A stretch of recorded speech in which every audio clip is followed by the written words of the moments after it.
मणिपुर के संबंध में मैंने पिछले सत्र में विस्तार से बात कही थी, लेकिन आज मैं फिर से एक बार दोहराना चाहता हूं। मणिपुर की स्थिति सामान्य करने के लिए सरकार निरंतर प्रयासरत है। वहां जो कुछ भी घटनाएं घटी, 11,000 से ज्यादा एफआईआर की गई है। मणिपुर छोटा सा राज्य है, 11,000 एफआईआर की गई है। 500 से ज्यादा लोग अरेस्ट हुए हैं। आदरणीय सभापति जी, इस बात को भी हमें स्वीकार करना होगा कि मणिपुर में लगातार हिंसा की घटनाएं कम होती जा रही है। इसका मतलब शांति का आशा रखना, शांति पे भरोसा करना संभव हो रहा है। आज मणिपुर के अधिकांश हिस्सों में आम दिनों की तरह स्कूल चल रहे हैं, कॉलेज चल रहे हैं, दफ्तर और दूसरे संस्थान खुले हैं। आदरणीय सभापति जी, मणिपुर में भी जैसे देश के अन्य भागों में परीक्षाएं हुई, वहां भी परीक्षाएं हुई हैं और बच्चों का अपनी विकास यात्रा जारी रखी है। आदरणीय सभापति, केंद्र और राज्य सरकार सभी से बातचीत करके शांति के लिए, सौहार्द रास्ता खोलने के लिए लगातार प्रयास कर रही है। छोटे छोटे इकाइयों को जोड़ करके इन ताने बाने को गूंथना एक बहुत बड़ा काम है और शांतिपूर्ण तरीके से हो रहा है। बीते समय में पहले की सरकारों में ऐसा नहीं हुआ है। गृह मंत्री स्वयं कई दिनों तक वहां रहे हैं, गृह राज्य मंत्री हफ्तों तक वहां रहे हैं और बार बार वहां जाकर के संबंधित लोगों को जोड़ने का प्रयास करते रहे हैं। आदरणीय सभापति जी, पॉलिटिकल लीडरशिप तो है ही, लेकिन सरकार के सभी वरिष्ठ अधिकारी जिसका इन काम से संबंध है, वे लगातार वहां फिजिकल जाते हैं, लगातार वहां संपर्क में रहते हैं और समस्या के समाधान के लिए हर प्रकार से प्रयासों को बल दिया जा रहा है।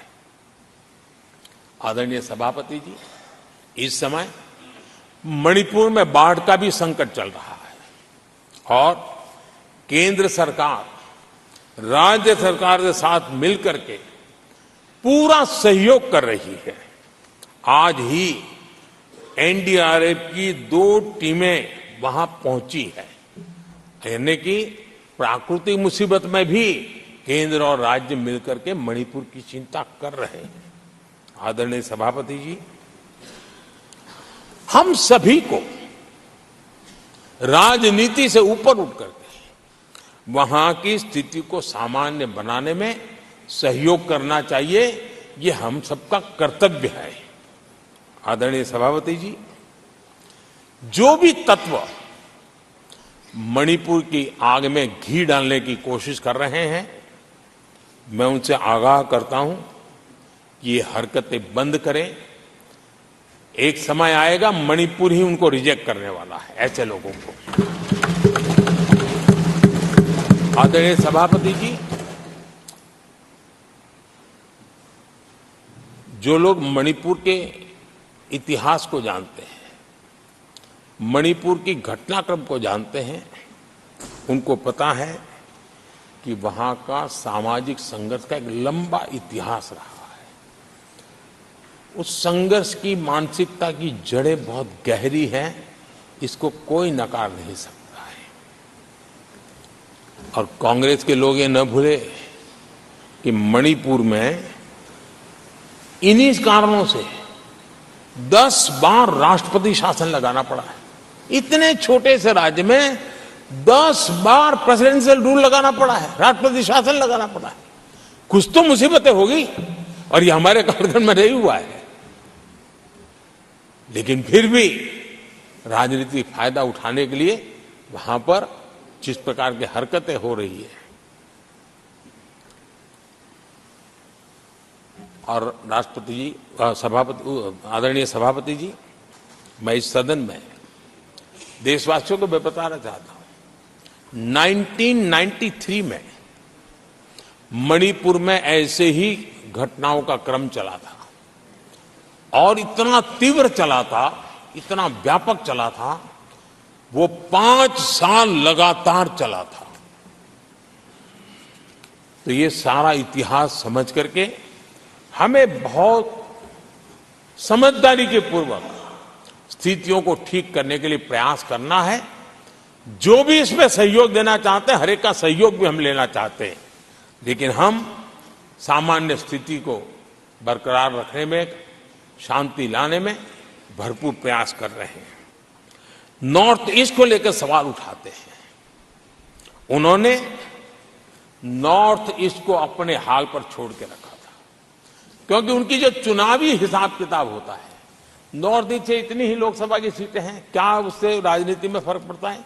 कभी कोई परवाह नहीं की, उसे उनके नसीब पर छोड़ दिया था। हम नॉर्थ ईस्ट को आज देश के विकास का एक सशक्त इंजन बनाने की और हम ताकत से लगे हुए हैं।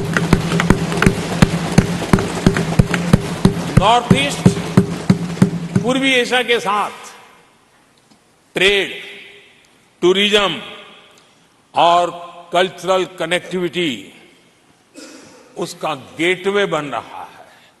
और ये जो कहते हैं ना 21वीं सदी भारत की सदी, उसमें ये इनिशिएटिव बहुत बड़ा रोल प्ले करने वाला है। ये हमें स्वीकार करना होगा।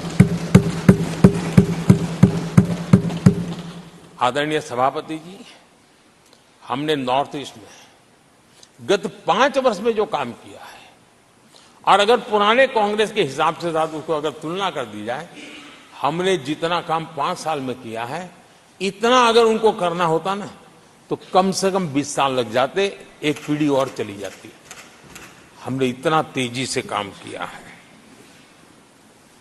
आज नॉर्थ ईस्ट की कनेक्टिविटी उसके विकास का मूलभूत आधार है, उसको हमने प्राथमिकता दी है। और आज भूतकाल के सारे इंफ्रास्ट्रक्चर से कई गुना आगे हम निकल चुके हैं और हमने उसको करके दिखाया है। आदरणीय सभापति जी, नॉर्थ ईस्ट में स्थायी शांति के लिए 10 वर्षों में अनेक प्रयास किए गए हैं और निरंतर प्रयास किए गए हैं। बिना रुके, बिना थके, हर एक को विश्वास में लेते हुए में प्रयास किए गए हैं। और उसकी चर्चा कम हुई है देश में, लेकिन परिणाम बहुत ही आशा पैदा करने वाले निकले हैं। राज्यों के बीच सीमा विवाद संघर्षों को जन्म देता रहा है और आजादी से अब तक ये निरंतर चलता रहा है। हमने राज्यों को साथ बिठा करके सहमति के साथ जितने सीमा विवाद खत्म कर सकते हैं, एक के बाद एक अकॉर्ड करते करते जा रहे हैं। रिकॉर्डेड है, सहमति की रिकॉर्ड है। और उसके लिए जो सीमाओं में किसी को उधर जाना है, किसी को यहां आना है, कहीं रेखा यहां बनानी, कहीं रेखा वहां, वो सारे काम कर चुके हैं। आदरणीय सभापति जी, ये नॉर्थ ईस्ट की बहुत बड़ी सेवा है। हिंसा से जुड़े संगठन, जो हथियारबंद गिरोह थे, जो वहां लड़ाई लड़ते रहते थे, अंडरग्राउंड के लड़ाई लड़ते थे, हर व्यवस्था को चुनौती देते थे, हर काउंटर ग्रुप को चुनौती देते थे, खून खराबा होता रहता था। आज उनको साथ लेकर के स्थायी समझौते हो रहे हैं, शस्त्र सरेंडर हो रहे हैं। जो गंभीर गुनाह के अंदर हैं, वो जेल जाने के लिए तैयार हो रहे हैं, अदालत को फेस करने के लिए तैयार हो रहे हैं। न्याय तंत्र के प्रति भरोसा बढ़ना, संविधान के प्रति भरोसा बढ़ना, भारत के लोकतंत्र के प्रति भरोसा बढ़ना, भारत के गवर्नमेंट की रचना पे भरोसा करना, ये इसमें से अनुभव होता है और आज हो रहा है।